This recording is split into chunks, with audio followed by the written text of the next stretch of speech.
Do ta lexoni tjetër. Jo, vetëm. Çfarë ke humbur për të arritur këtu ku je sot? Të më përgjigjen. Pa kohë për veten. Me gjatë, se domethënë Po pak më shumë kohë për veten kam humbur që të arritur këtu. ke lënë me njëmë, domethënë Për të arritur në këtë pikë që jam, A do të them, po. për të arritur në këtë pikë që jam, kam humbur kohën. Okej. vetëm në gjë specifike në sabër. Çfarë ke humbur për të Edhe herë. Çfarë ke humbur për të arritur këtu ku je sot? Për të arritur këtu ku jam sot kam humbur çik kohë për veten time. Na kjo i me ka rënë në këndshme. Kur Senaldos, Kujt i kërkon i forcë, kërkon kur nuk e forcë ke. kur nuk e ke.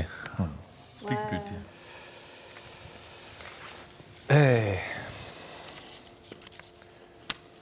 Ai është tip që nuk kërkon forcë. Jo, kërkon forcë. E tani e di. Jo, qëndron tjetër, edhe. është më lart. Ai që do të liri Po kjo është më lart se që. është kur jemi jashtë këtyre lloj mjediseve dhe kur jemi me njerëz që duam. Është në jetë. Dgjoni, unë kam patur fatin e madh që të kem në jetë një rreth shumë të dashur njerëzish, të cilët u kam të gjithë nga një në thojza borxh për atë që jam sot, ashtu siç jam. Edhe patjetër që edhe pse rrethi nuk ka hierarki, po mamaja ime mbetet me gjithçka, edhe në një rreth. Edhe është heroi im legjitim. Në gjithë. Ju falenderoj shumë. Kjo ishte Eduard Trokitja që ju falenderoj vërtet me gjithë zemrën, që e thatë. Edhe po të mos kish qenë për të dhe për betejat që ajo i ka qarë në jetë kur unë nuk e dija këtë fjalë, edhe i ka fituar për mua dhe për veten e saj. Besoj që nuk do kisha as drejt ta pretendoja atë që jam sot. Kështu që kur vjen punat e forca, te ajo forcë që qëndron, që të ngre, që të rrit, që të gjeneron kurajo, që të shtyn përpara, përveç asaj që është përtej kësaj bote, nëse është një zot atje, kush e di ça, pa diskutim që përpara gjithë të tjerave, gjëra që më japin forcë është mamaja ime. Bravo. Vazhdojmë. Vendimi më i gabuar që ke marrë në jetë. E bukur. Fiks për ty. Atëherë, kjo është një pyetje që nuk ka i përgjigjet tek. Pam. Atëherë, unë kam pas një jetë realisht jo të keqe, gjatë mirë, ulje ngritje si çdo njeri që i ka. Dhe që i vogël kam qenë i lëvizshëm, shumë i lëvizshëm, mistrec, i qetë njëkohësisht. Edhe kam pas një vjeshmëri të saktë jetës time, por ka pas dhe momente shumë delikate që çdo njeri i kalon dhe gjithsesi e bën më të fortë ata. Dhe jemi sot këtu ku jam, dhe sot këtu ku jam shumë i lumtur, dhe unë kam gjithmonë një shprehje që nuk e heq asnjëherë nga mendja, që çfarëdo që ndodh në jetë ndodh për një arsye. Dhe unë thot një shprehje në anglisht, I never regret, nuk kam pishman asgjë që më ka ndodhur prapa në jetë. Kështu që unë këtë momente jam shumë i lumtur dhe realisht shumë i lumtur.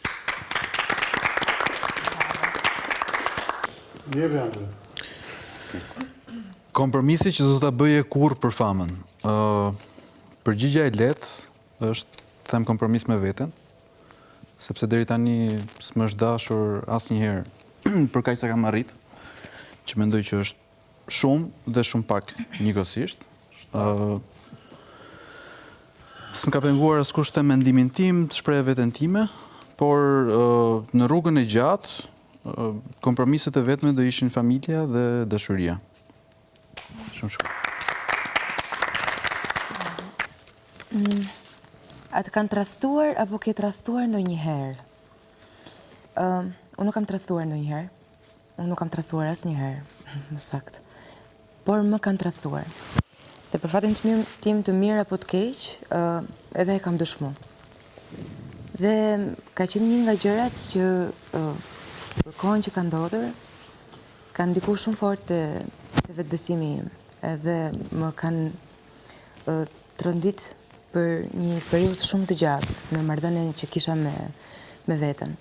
Një ndjesi që, okej, njerëzore, por që ka lënë pasojat për disa vite rresht edhe për marrëdhëniet pasuese në jetën time. Tani, vite pas, është superu si gjë, por që, po, ka ndodhë dhe çdo gjë tani që flasim është okej. Është okej.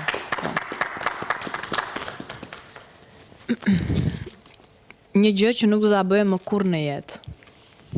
Është pyetja. Përgjigjen do ta jap pak të zgjatur. Sa të thej pak më vonë. Jo. Do ja pak të zgjatur. Si ishte pyetja? Pyetja është një gjë që nuk do ta bëja më kurrë në jetë. Tani. Ka më shaka, s'do flinja më mirë. Kot. Jo, do ta bëja prapë. Unë nuk është se jam shumë e madhe në moshë, 23 vite, ja akoma në fazë rritje, pjekurie, nuk është se... Gentiana ka Gentiana 21 vjeç, ishte 21 vjeç kur ndihni vajzë. Po, i madh është bërë 23 vjeç me mua, me fëmijën e dytë. Kështu që nuk jete aq e vogël. Patjetër, po kohët kanë ndryshuar, nuk janë më kohët njësoj, edhe... Po. Dhe si po thoja, jam akoma në fazë rritje, po mësoj në çdo periudhë që ndryshon jetën time, po mësoj gjëra të reja, por që prej adoleshencës ose para adoleshencës, më është dashur të mendoj si një grua, në thonjë za. Kjo për arsye se jetën time deri në këtë pikë ja kam dedikuar gjithmonë familjes edhe karrierës, pra profesionit që më ka zgjedhur mua dhe kam zgjedhur unë mbrapsht. Dhe për këtë të parën, për familjen, më është dashur gjithmonë t'i dedikohem në maksimum. Kjo për arsye se kemi patur ulljet e të ngritje, po ulljet kanë qenë më të ndjeshme se ngritjet. Dhe për të qenë korrekte me timat edhe me vllajën tim, gjithmonë i kam vendosur vetes time shumë limite, për patjetër do e bëja prap për shumë jetë të tjera dhe për shumë herë të tjera, për t'i ruajtur atyre nderin edhe emrin. Po gjithsesi, kanë qenë faza që më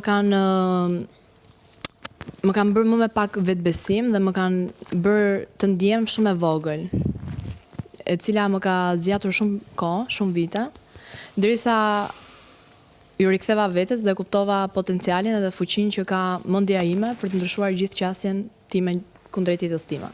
Kështu që një gjë që s'do ta bëja më kurrë do ishte të zbrisja edhe një herë tek Selini i vogël viteve më përpara. Cila ka qenë dita më e vështirë në karrierën tënde? Tash kjo karriera ime nuk është se ka qenë e lehtë në asnjë moment të vetëm. Gjithmonë më është dashur të kaloj një malore që të shikoj ndonjë çik dritë. Në këto pozita që jam sot, më duken gjëra shumë të thjeshta dhe them kam qenë budalla që e kam vrarë mendjen aq shumë, po në momentet që jam hasur, i kam përjetuar dhe i kam vuajtur shumë. Ndoshta një çik nga papjekuria, ndoshta një çik nga që se dija ku po shkoja, ndoshta nga që isha nisur rrugës për të arritur dhe realizuar ca qëllime. Nuk di cilën të prek nga këto të dyja, po prek të parën. Domethënë, njëra ka qenë në periudhën që po përpiqesha, isha akoma në shkollë, po përpiqesha t'i futesha tregut të teatrit. E dyta, goditja tjetër më ka ndodhur në momentin që po përpiqesha t'i futesha tregut të televizionit, po preferoj të tregoj këtë të parën duke qenë se ka qenë në fillimet e mia. Kam qenë në vit të dytë në universitet, një marrëdhënie super e bukur dhe e shëndetshme si student pedagog me Ema Andrean, më zgjedh si asistent regjisor në një shfaqje e saj për ta ndihmuar me gjëra të vogla me aq sa kisha mundësi. Në momentin që po bëja përgatitjet që të fillonte shfaqet drejtoresha e institucionit atje vërdall dhe unë i drejtohem me emër për ta pyetur për diçka që duhet të rregulloja. Dhe më kthehet keq dhe më thotë që nuk jam filanja, jam drejtoresha unë për ty. Dhe unë i thashë, unë këtu kam ardhur në sajtë e Emës, nuk kam ardhur në sajtë tendet. Ndërkohë, kisha për të bërë një audicion në atë teatr 2-3 ditë më vonë. Edhe më thashë ne i audicionojmë njerëzit që në mënyrën si futen në derë. Edhe ky ishte një moment, domethënë që ajo më preu shpresat mua, më tha mos hajde fare te audicioni. Edhe ashtu ndodhi, një konflikt i vogël kështu maj më maj, që unë i humba shpresat në atë moment. Unë prap shkova në audicion, sigurisht nuk e fitova, po një derape 100 të tjera mbyllen dhe në të njëjtën datë që ka dalë premiera e shfaqjes që unë nuk e fitova, në të njëjtën datë unë kisha premier në një teatr paralel, që më dha një çik forcë. Dhe përveç shfaqjes që kisha paralel në të njëjtën datë me atë shfaqje që humba, kisha 2 projekte paralelisht, domethënë që më dhanë forcën, që mos e humbisja besimin, edhe që të kuptoja që njeriu që do e gjej shtegun, në mos vetë do e marr energjia dhe do e çoj atje ku është nisur. Po që kam vojtur shumë, edhe unë e di sa jam përplasur në ato faza. Atëherë, personi që të ka qëndruar pranë kur asnjë tjetër nuk ishte aty. Unë besoj që... Rregullo mikrofonin. E ke këtu, nxjerrë. Tani është okej, besoj. Atëherë, personi që më ka qëndruar pranë kur asnjë tjetër nuk ishte aty, nuk është vetëm një person. Kam fatin e madh, besoj të kem një familje të mrekullueshme, që është një bazë shumë e fortë për mua, edhe që është motivi për të cilën unë ndihem me shumë kurajo dhe shumë e fortë brenda vetes time, edhe në momentet ku për mua më duket sikur përmbyset çdo gjë. Mund të veçoj nga personat, përveç pjesë të shoqërisë, motrën time të vogël, përveç 2 motrave të mia të mëdhaja, por ato duke qenë të martume, kanë jetën e tyre, shtëpijat, fëmijët, punën, dhe kontakti më i afërt që kam është motra ime e vogël, domethënë që për mua është sigur një heroin, edhe jam jashtëzakonisht me fat e privilegjume që kam jetën time, sepse jo të gjithë ne kemi fatin me pas një familje, kemi fatin me pas prindër, motër, vëllezër të mirë. Mundohem edhe aty ku ndoshta nuk ka mundësi për të falë, ose për të dhënë një hapësirë, mundohem gjithmonë shoh vetëm të mirën, edhe kjo gjë më ka shpëtuar gjithmonë, edhe më ka dhënë shumë shpresë edhe shumë forcë. Kështu që heroina ime për mosh motra ime vogël, Juliana. E ke falur dikë që nuk e meritonte? Ua, fix fare. Filloi podcasti i Liris. Fix fare në garanti. Po mirë, tani jeta vajzës nuk është vetëm kjo. Jo, se për nga Po jo, më jo.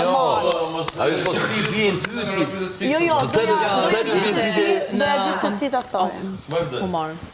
Atëherë, për qetësinë dhe rahatin e shpirtit tim, unë zgjedh gjithmonë t'i fal të gjithë njerëzit me të cilët unë mund të kem një konflikt, një debat apo një situatë që mua mund të më ketë lënduar. Kështu që zgjedh gjithmonë t'i fal në varësi të fajit që mund të ketë bërë apo të situatës që më ka shkaktuar, maksimumi zgjedh thjesht mos i mbaj më afër vetes, por gjithmonë i fal. Bravo, Stelina. Unë jam shprehur vetëm në një intervistë që kam dhënë, është vetëm një person në jetën time që tashmë nuk jeton më, të cilën unë nuk e kam falur, për të cilën dhe jam gjykuar për atë një intervistë, është babai im, i cili sot nuk është më në këtë jetë. Arsyeja për të cilën unë nuk e kam falur është, ndoshta prandaj dhe jam gjykuar, sepse unë kam zgjedhur gjithmonë mos flas për problemet e familjes time. Dhe e kam kuptuar që nuk e kam falur, sepse në momentin që mora vesh që ai nuk jetonte më në këtë jetë, unë zgjodha të mos shkoja tek vendi ku ai prehej, sepse kam menduar që nëse një ditë shkoj aty, dua që ta kem falur. Dhe të mos shkoj me pengje. Faleminderit. Ai është i vetmi person që unë kam zgjedhur të mos ta fal. Dhe të tjerët gjithmonë. Edhe unë. Ajo është ndonjë. por arsyet për të cilat unë nuk kam falur realisht janë shumë të forta edhe jam shumë dakord, për e kam menduar më mbrapa, kur jam gjykuar për këtë gjë, edhe unë nëse do të dëgjoja një intervistë të tillë që lë shumë pikë pyetje, edhe unë do të gjykoja një person që thot diçka të tillë, por realisht janë shumë të forta edhe Je shumë e qartë. E di se është e nevojshme të të paragjykojmë për atë gjë. Por në përgjithësi dhe gjithmonë zgjedh të fal. Është thjesht për qetësinë time, jo për palën tjetër, por për qetësinë time. Falja është synore. What do we go? Falja është synore, kështu që do të bëj më fort. Unë e kam me përgjigje të shkurtër, po do të shikoj. Nuk është për mua kjo pyetje. Atë ka penalizuar ndonjëherë fama.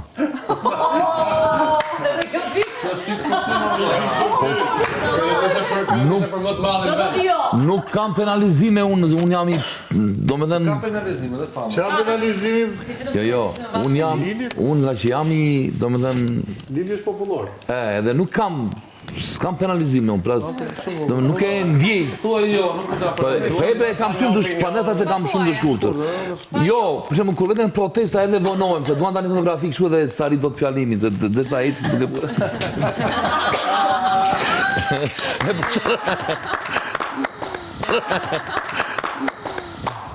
Frika jote më e madhe që nuk e ke thënë kurrë publikisht. Frika ime më e madhe. Unë jam karakterizuar si njëri që nuk e njoh shumë aspektin e frikës, por thellë çdo njeri e ka një frikë. Absolutisht. Frika më e madhe ime është humbja e familjes edhe humbja e karakterit që me zor kam krijuar.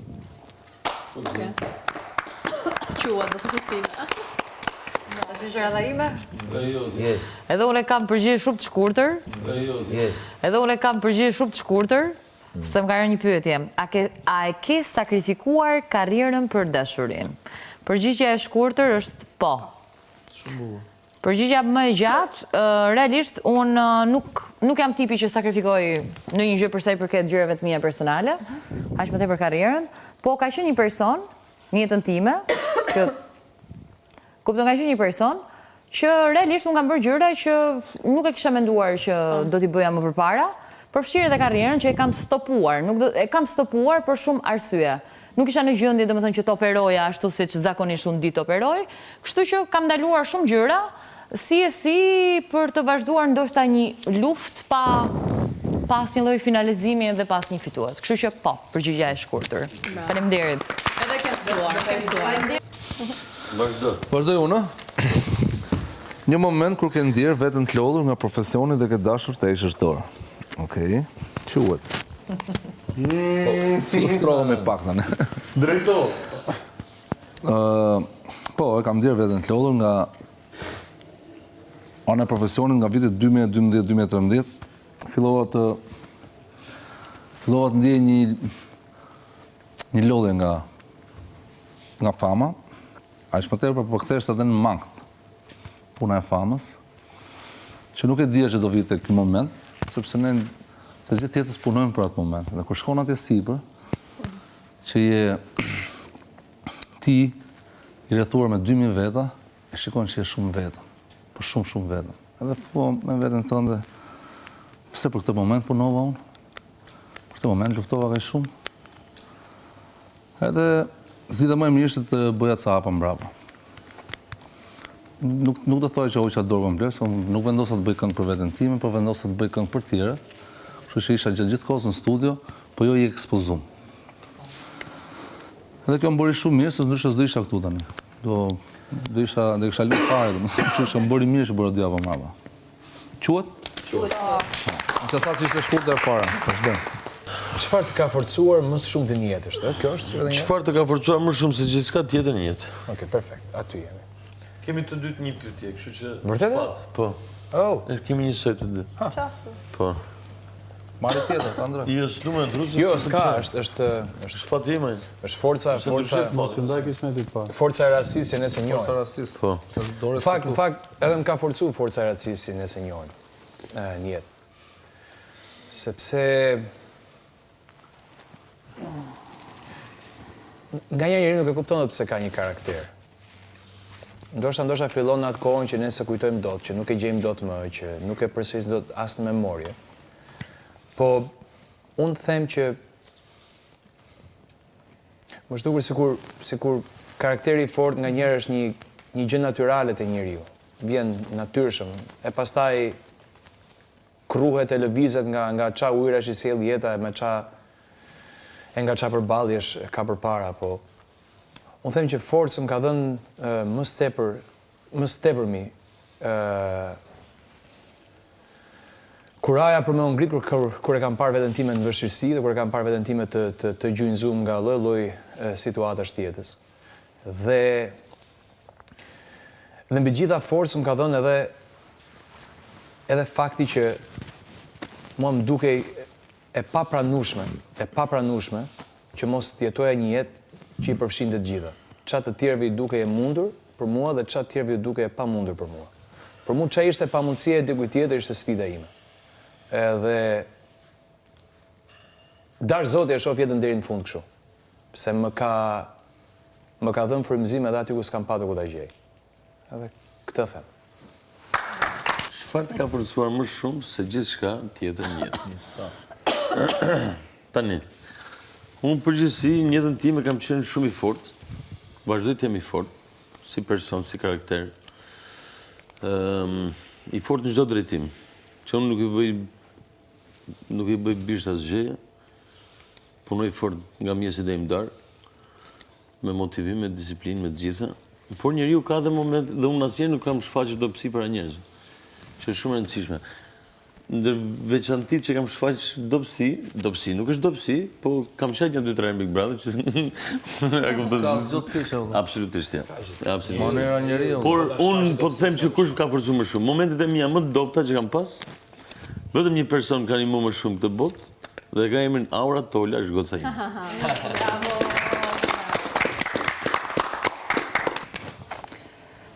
Një moment kyç që ta ka ndryshuar jetën. Tani, momente kyç e ka gjithandej, ka në çdo njeri që takon, në çdo gjë që ti bën. Mund duket pak klishe, po është dita kur kam nisur punë në televizion. Menjëherë sapo... Fal? Nuk është fare klishe. Menjëherë sapo mbusha 16 vjeç, më thanë prindrit që tani duhet punosh, sepse na duhet të ndihmosh financiarisht në familje.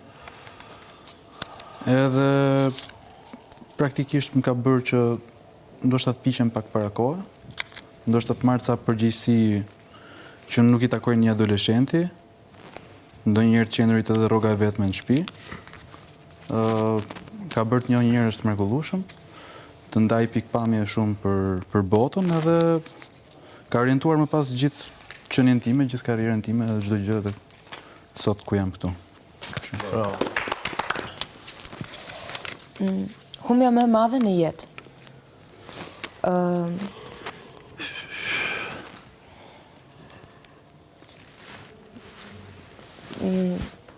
Do thoya që disa nga humbje më të mëdha në jetë për mua, që kanë qenë për mua edhe figura shumë të dashura edhe për gjatë rritjes time, kanë qenë gjyshrit e mi, cilët sot nuk kam për fat të keq asnjërin me vete, edhe sa herë dëgjoj të më thonë se nga shoqëria ime, njerëz të afërt që po takojnë gjyshrit, u them gjithmonë shkojni takojni sa më shumë, që të jeni gjithmonë sa më afër tyre, sepse jeta është shumë e shkurtër ndonjëherë.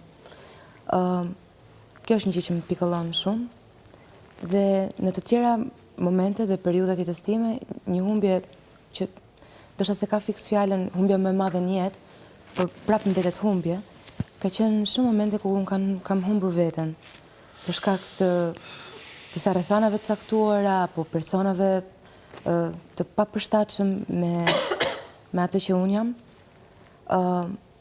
Po kam gjetë forcën për ta përmbys gjithë atë që mund të më kishte kapluar në atë moment. Edhe për qenë kjo që jam sot. Kjo gjithashtu është edhe një nga frikat e mia më të mëdha, me të cilën bashkëjetoj. Edhe mundohem gjithë kohës që ta ushqej veten, e t'i flas vetes bukur, që mos lejoj asgjë edhe askënd që ta cënoj personin që unë jam. Kjo pak a shumë. A ke pasur ndonjëherë probleme me ligjin, kur dhe si ndodhe? Për ditë. Dëgjoj, ironia e fatit me vërtet si vin këto pyetje kështu Aty që duhet. aty ku duhet. Probleme me ligjin personalisht, jo, nuk kam patur, por kam patur në fakt personalisht është se kontrata është në emrin tim, ka qenë në emrin tim. Rreth vitit 2021-2022, për të ndihmuar familjen time, unë nënshkruaj një kontratë për një X biznes që ne e kishim në pronësi deri para 2 vite e gjys, në të cilën zotëria, kontrata jonë ishte për shumë vite, për 10 vite, zotëria atë kontratë para 2 vitesh e mbi shkroi, do të thënë bërë një mbi kontratim te një individ tjetër. Kjo ishte një goditje që familjes time ka kushtuar shumë. Mua më ka kushtuar shumë, sepse isha e përfshirë, patjetër. Ironia fatit është që nuk e kam hapur çështjen akoma, sepse prioritet vura profesionin tim dhe karrierën time, cilën supozohet ta bëja para vitit 3, por kjo nuk do të thotë që nuk do ta bëj, dhe kjo nuk do të thotë që të drejtës time nuk do të shkoj deri në fund. Zotëria në fjalë, nëse i shkon kjo video ose po na shikon, duhet ta di që përveç se familja ime ka 2 burra shumë të fortë, ka edhe një burrnesh prej të cilës kjo marrëveshje do shkojë deri në fund. Dhe falenderoj sepse kemi kuptuar për të disa të herë që një familje e bashkuar ringrihet një herë. A ka diçka që nuk ja ke falur vetes? Kam shumë gjëra që s'ja kam falur vetes. Si ta bosh? Po. Do doja të tregoja në një gjë kështu të lezetshme që dhe ta çdramatizonin, po tash po më vjen në mendje një gjë tjetër që unë nuk është sa e kam lënë pa cekur edhe në intervistë, në një dalje televizive që kam bërë me Timat. Kam thënë vetëm çfarë nuk do t'i falë vetes, po hajde për ta zjeruar pak më shumë edhe për të bërë edhe një krahasim që ndoshta mund të shërbejë edhe si mesazh për ndonjë të ri tjetër, po them edhe arsyen e kësaj gjëje. Mua më vret akoma që kam munguar në një nga ditëlindjet e Timeti. Edhe sa më shumë i kin kohët, sa më shumë rritem, sa më shumë filloj shkëputem nga familja, aq më shumë më vret ideja, do të thënë që dikur e kam patur kohën dhe për arsye banale nuk jam gjendur pranë në një ditë të lumtur për ta, ku ai na ka bërë kokën dhe në atë ditë mirë do ishte të ishim të gjithë edhe ashtu të bashkuar. Edhe arsyeja ka qenë ndoshta një çik gabim edhe nga mosha, ndoshta kam qenë i përfshirë në ca ndjenja, në një marrëdhënie dashurie. Jam nisur për në Korçë, jam kthyer në gjysmë të rrugës për një zënk që kam patur në telefon. Si mund t'ja fal vetes që zgjodha personin që sot se di ekziston as ekziston ku është, paralel me ditëlindjen e Timeti. Më vret një çik, po jam përpjekur ta kompensoj në mënyra të tjera. Edhe me pjekjen me kalimin e viteve jam përpjekur t'ju ri pranë shumë më shumë, edhe jam shumë i lidhur edhe shumë i pashkëputur, tani nuk ka gjë që më ndan me familje. Ndoshta duhet të ndodhin ca gjëra kështu të vogla që të mësojmë. Ndoshta mirë më ka bërë. Tani ti do t'ja falësh vetes sepse kush do të ka falë ty. Pastaj të janë rebelizma moshe. Ndoshta, po. Janë edhe pak çështje papikurie, në atë moment është duke person shumë i rëndësishëm, sot Po, bravo, nuk duhet të më dukej aq i rëndësishëm para më të rëndësishmit. Ka të bëj me faljen dhe thot, kujt i ke borxh një falje dhe pse? Lores apo jo? Tani, përveç lojës, atëherë besoj që në jetë ne të gjithë bëjmë gabime. Unë, kur kam bërë ndonjë gabim, kam marrë personin, kam folur edhe kam kërku ndjes. Deri tani nuk mendoj kam lënë kën, domethënë. Nuk i ka shpëtu kush. Kështu që nuk i kam borxh kujt falje, edhe kush më ketë borxh, kujt i kem borxh nuk e di, ndoshta i kam borxh dikujt që se di unë, por me sa di unë jo. Kështu që kjo ishte përgjigje. Shumë. Më fali mos i ka shkurt shumë nga mrapa, Selina. Mos keni magnet dorë, valla, s'ka mundësi. Po pra, mos keni magnet dorë që na vjen ajo gjë. Ka po gjë. Mos është në mikrofonin apo, mos është në mikrofonin. Sot në mëngjes. Po të digjem pyetjet Vreno. Jo. Na fal që po të marrim ekskluzivitetin e podcast, po Big Brother është i pa parashikueshëm. Atëherë, sa më pak. Mendoj që bazat e dashurisë gjithë ne i marrim nga familja dhe për fatin tim të keq nuk kam pasur mundësinë që të shoh dy prindër që duan fort edhe një marrëdhënie dashurie të fuqishme mes tyre. Por kam pasur fatin tim të mirë që dashurinë ta mësoj nga një grua e hekurt, jo vetëm e fortë, e cila ka sakrifikuar pafund për mua dhe ti me motër. Edhe kjo gjëja më ka bërë që unë të dua veten shumë më shumë, edhe të mësoj realisht çfarë është dashuria dhe çfarë është sakrifica për dashurinë. Duke marrë parasysh që nuk kam pasur fatin tim të mirë të shoh dy prindër që duhen fort, ka qenë një nga pengjet dhe ëndra më e madhe e jetës time që nesër të kem një partner në jetën time që do më doj fort, do më respektoj fort edhe do ditë kujdeset për fëmijët e mi. Kështu që mendoj që dashuria është, nëse do them gjithçka, është shumë bazike, por realisht është gjithçka, është ushqimi i shpirtit njeriu. Trego kujtimin më të bukur të fëmijërisë. Po jo, po s'është e bukur, e?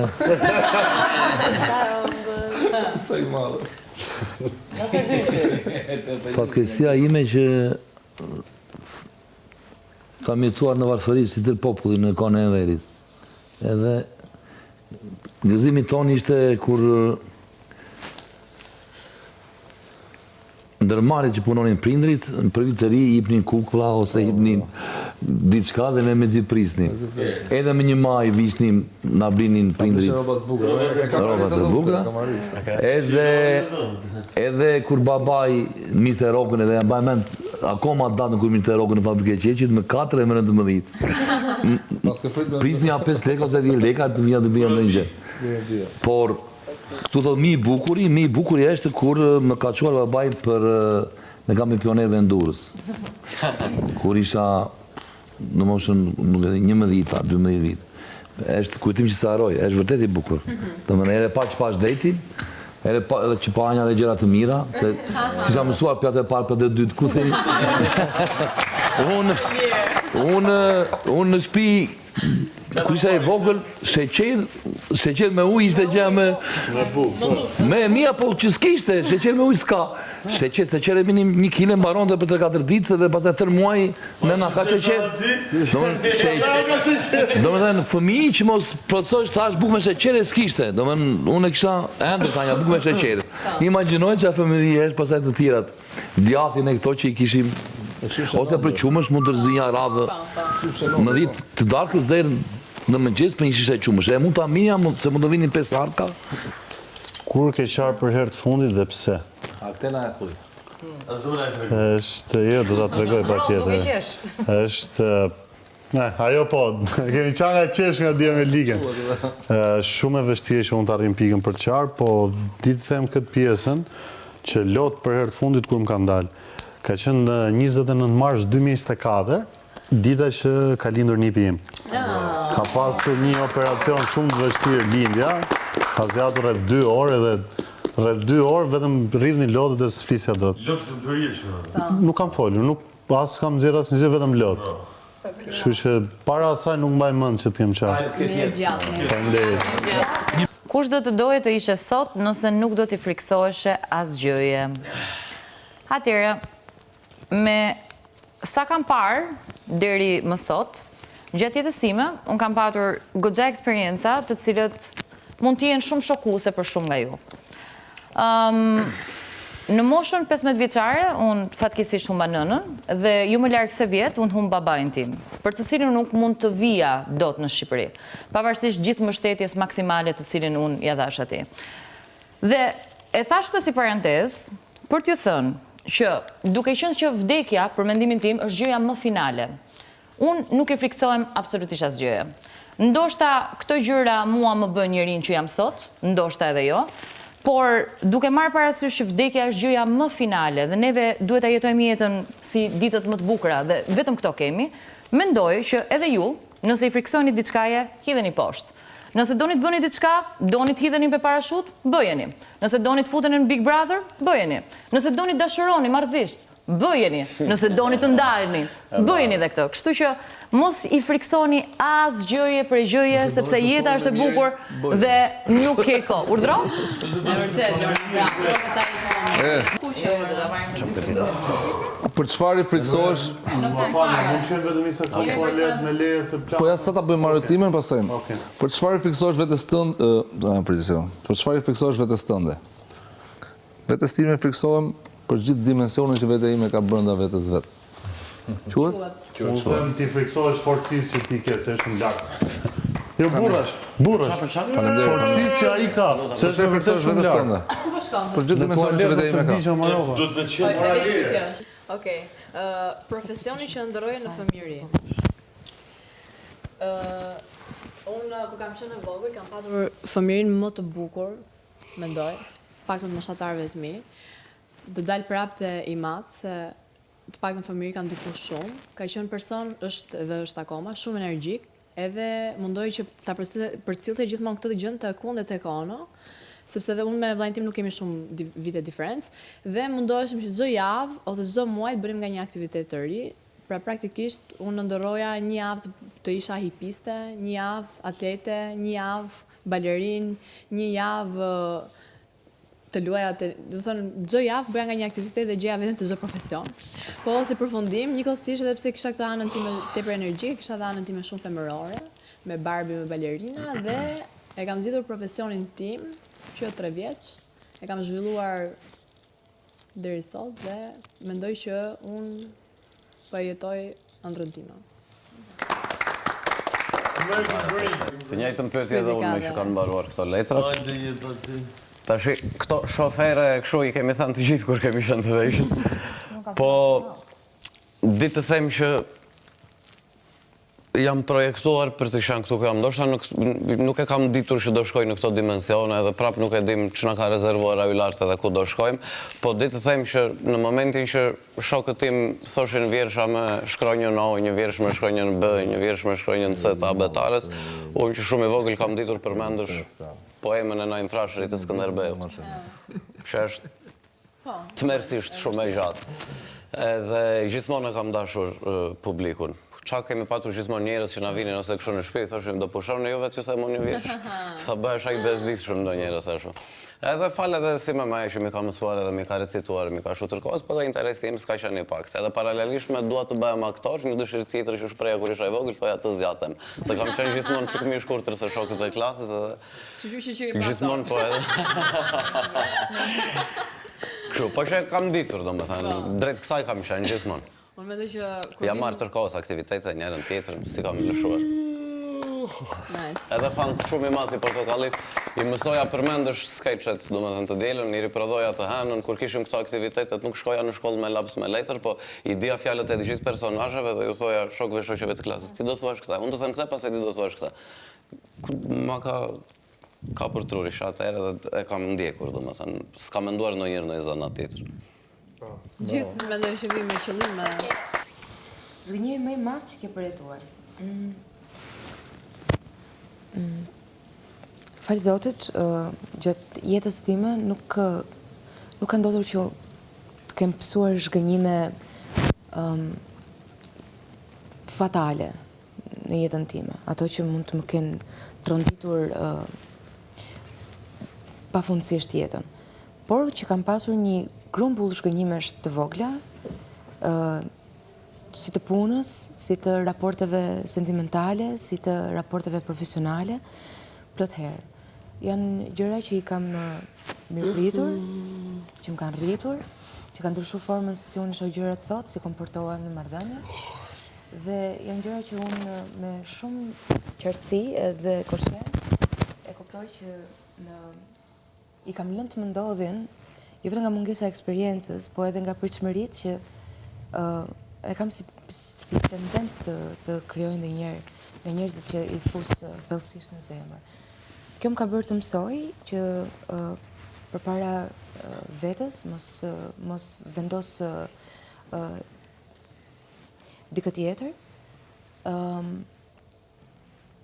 Pra pa i dhënë dashuri vetes, mos lejoj që dikush tjetër të më mbysi me dashurinë e vet, po përgjithsisht kanë qenë gjëra të vogla dhe pse domethënëse që kanë definuar atë që unë jam sot. Ta ka shumë. A ke refuzuar ndonjë ofertë që mund të ketë ndryshuar jetën?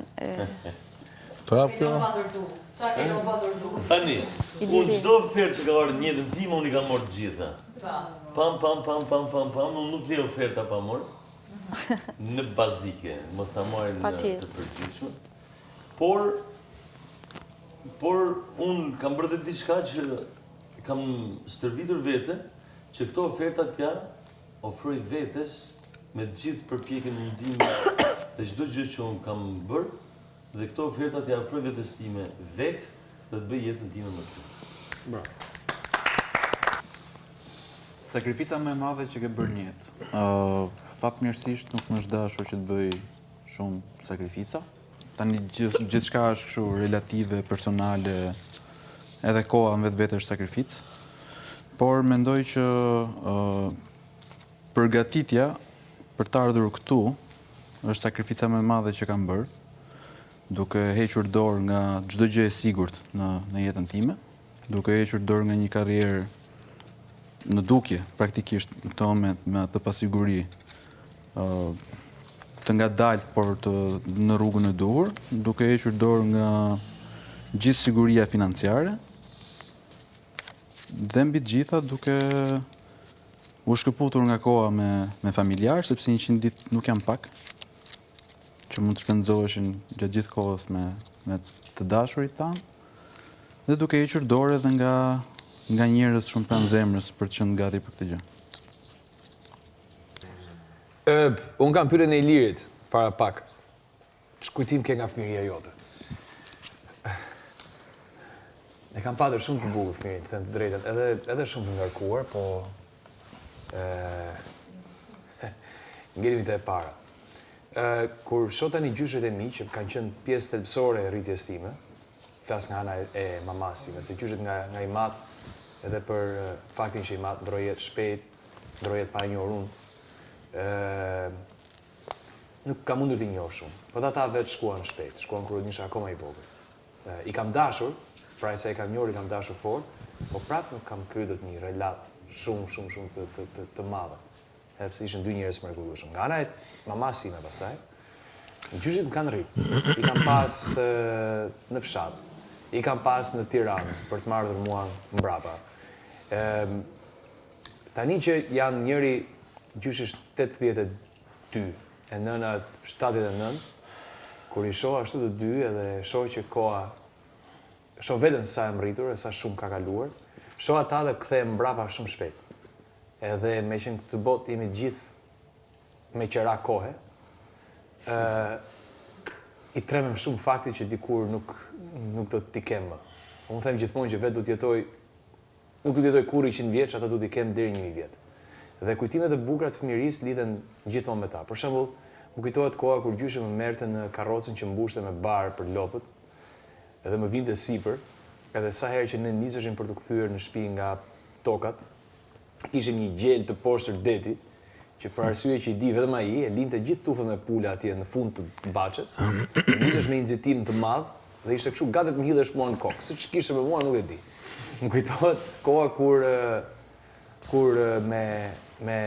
bashkë me ata të dy, me nënën dhe gjyshin, shkonim të ushqenim lloj kafshë që ne i rrisnim vetë.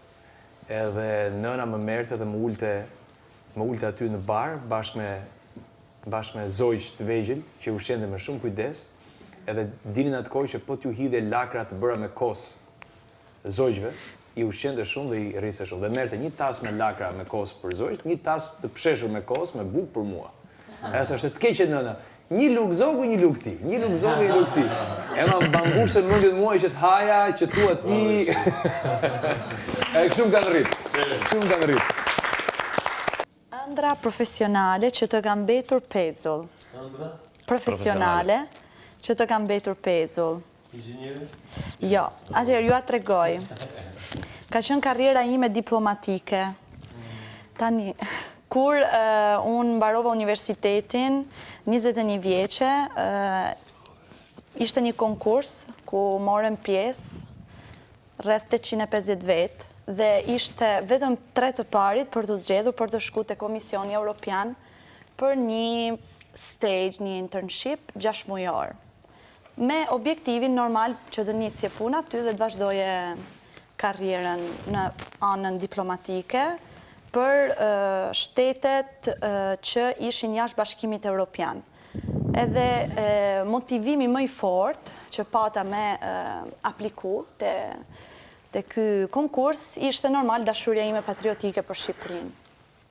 Dhe kur ja shpjegova profesorit, ai në fakt kom guli shumë, nuk e di atëherë në qoftë se doja kaq shumë apo jo, por unë aplikova, e bëra, edhe erdha e dyta këtë konkurs, e komplet e papritur, por besoj që pasioni që e vogël për ekonominë politike, edhe me ndikim nga mami im sigurisht, ka qenë, edhe më ka shty drejt asaj rruge, por pastaj e kisha të nevojshme të rria në Milano, do me thënë për ca aspekte shëndetësore për shpinën, dhe nuk hika si përfundim, edhe shkova në zyrë të profesorit dhe i thash, profesor, unë përveç saj kam një dilemë të madhe, sepse unë kam shumë dashuri për muzikën, por normal, do t'jetë shumë e vështirë për mu, sepse unë vjen nga një familje shumë e thjesht, do me thënë, pa njerëz në art, pa njerëz në muzikë, të ndej edhe, ky nuk e dinte, i tregoj unë ca këngë që kisha bërë në studio, edhe më thot, Juela thot, ti e ke rrugën drejt artit, drejt muzikës, edhe i thash, nuk e di pse, po zemra ime rref për aty. Edhe është motivi për cilin, edhe kur vendosa mbas 6 vite gjys të ndërprisja raportin tim me punën, me një nga, jo një, po besoj brëndi më prestigjos në modën e tjera që është Hermes, ku unë kam mësuar jashtëzakonisht shumë, dhe gjëja më rëndësishme që kam mësuar atje është se pavarësisht nga gjithë njerëzit, që unë kam njohur me shumë influencë, edhe botrore, nga çdo lloj nacionaliteti, jam shumë mirënjohëse se gjëja që kam mësuar më shumë ka qenë nga ata thjeshtësia. Pra, më kanë mësuar që dhe pavarësisht nga jeta, nga mundësi që ti mund të kesh, forca jote më e madhe nga njëherë për të kuptuar dhe për të qenë sa më shumë afër dhe sa më shumë me këmbë për tokë është thjeshtësia. Dhe aty e kam përdorur si moto në jetën time, pra hapat vogla me ëndra të mëdha. Dhe kur e ndërpreva punën, sepse mu ofru mundësia e Big Brotherit, normal që frika është, rreziku është, por besoj që gjithsesi guximi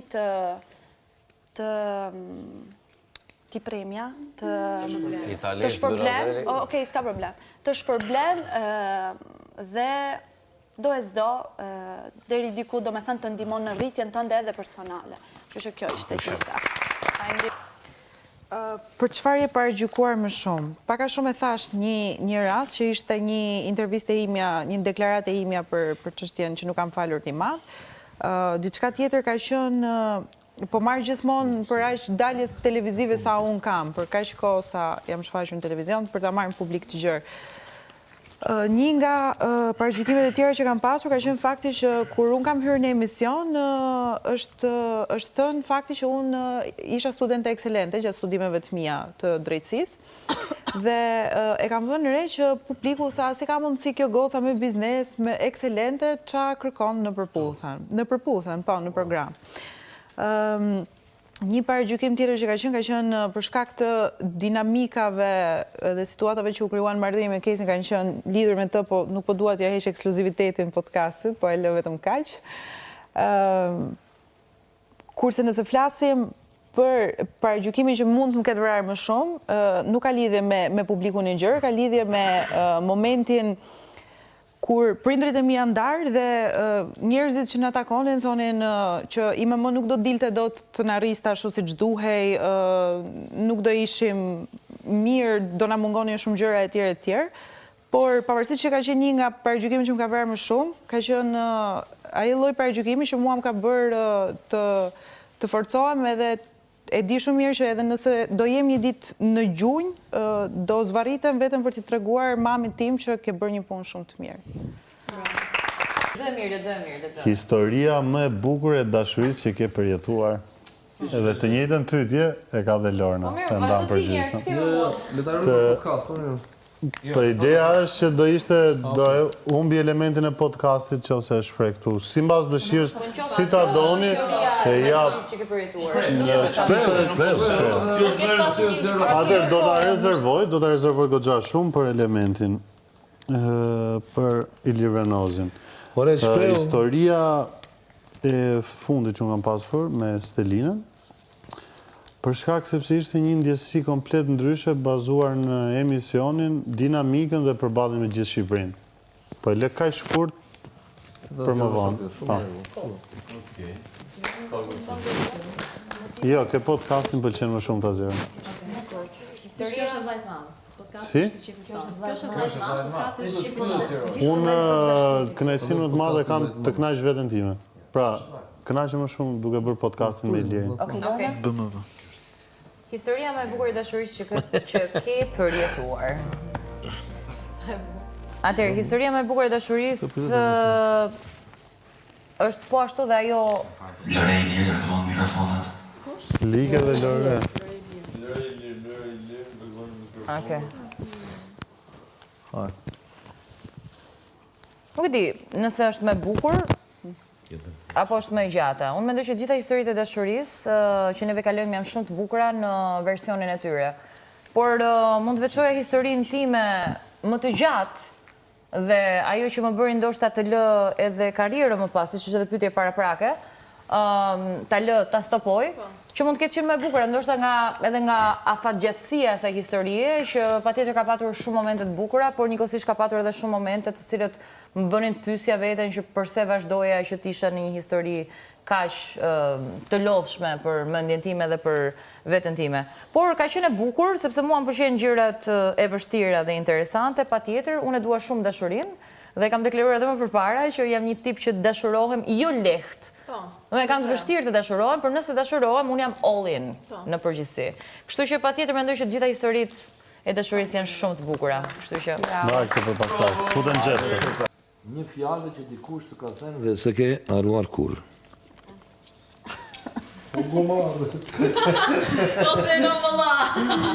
Tashi në fillimet e mia, kur u bëra e njohur para 10 viteve që dhe nga që isha dhe si tip opozitari, ka marrë shumë të shara ofendime, që nësi ka. Dhe një gazetar më tha që, edhe se haroj, më ka thënë që Duçja ka thënë që shamni, por kur mos më haroni. Edhe nuk e haroj këtë thënie, kështu që... Më shani, por kur mos më haroni. Po nuk të shamë, dije se je i mbaruar. Po vetëm të luftuar, po të falenderuan, dije prapë se... Pa kripë, nuk e kishe qeri. Ka 2 anë.